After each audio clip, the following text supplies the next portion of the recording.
اللہ الرحمن الرحیم۔ دوستو، یہ انٹرسٹنگ اور ہوش اڑا دینے والی کہانی نمرہ کی ہے جو لاہور میں رہتی ہے۔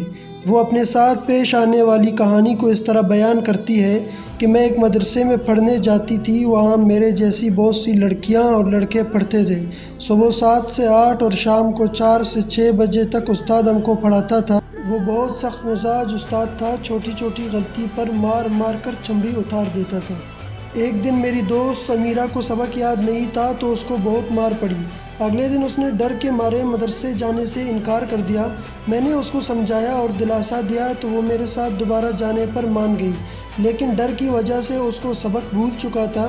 جب سب بچے اپنا اپنا سبق سنا چکے تو آخر میں استاد نے سمیرہ کو بلایا تو وہ بیچاری بری طرح پھنس گئی اور اس کو کچھ بھی یاد نہیں تھا۔ لیکن استاد نے خلاف توقع اس کو مارنے کی بجائے پیار سے سمجھانا شروع کر دیا اور کہا کہ جب سب بچے چھٹی کر جائے تو تم آدھا گھنٹہ مزید رک جانا، تم کو اچھی طرح سبق یاد کروا دوں گا۔ استاد کا نرم رویہ دیکھ کر سمیرہ خوش ہو گئی۔ ہم سب بچے گھر چلے گئے لیکن سمیرہ مدرسے میں ہی رک گئی تھی۔ اگلے دن جب سمیرہ مدرسے آئی تو اس کا رنگ اڑا ہوا تھا اور وہ خاموش خاموش سی لگ رہی تھی۔ میرے بار بار پوچھنے پر بھی اس نے کچھ نہیں بتایا۔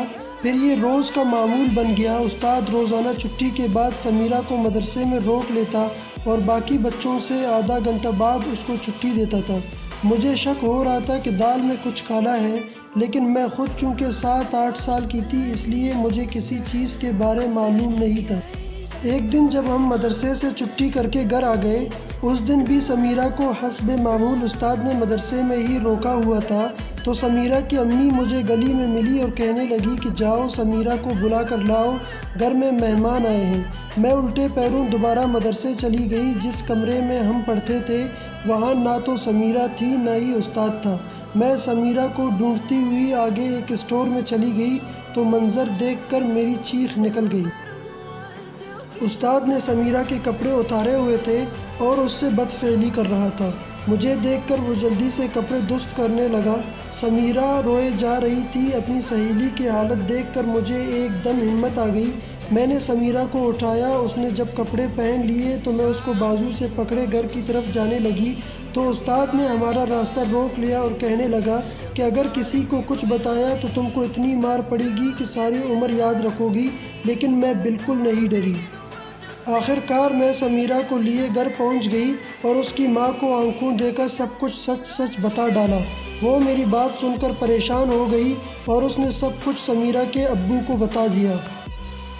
اس کے اگلے دن سمیرہ تو مدرسے نہیں آئی، لیکن جب میں مدرسے پہنچی تو پتہ چلا کہ استاد رات ہی کسی کو کچھ بتائے بغیر گھر چھوڑ کر کہیں چلا گیا ہے۔ وہ استاد کے روپ میں ایک درندہ تھا جو معصوم طالب علم بچیوں سے بدکاری کرتا تھا۔ میں آج بھی اس واقعے کو سوچتی ہوں تو لرز جاتی ہوں۔ اگر اس دن میں ہمت کر کے ساری بات سمیرہ کی امی کو نہ بتاتی تو پتہ نہیں کب تک معصوم سمیرہ کو ظلم سہنا پڑتا۔ اس طرح کے واقعات آج بھی عام ہیں جو روزانہ سننے میں آتے ہیں۔ اس لیے دوستو، اپنی چھوٹی بہنوں اور بھائیوں کو صرف تعلیمی اداروں میں بھیج کر آرام سے نہیں بیٹھنا چاہیے بلکہ مستقل نگرانی کرنی چاہیے۔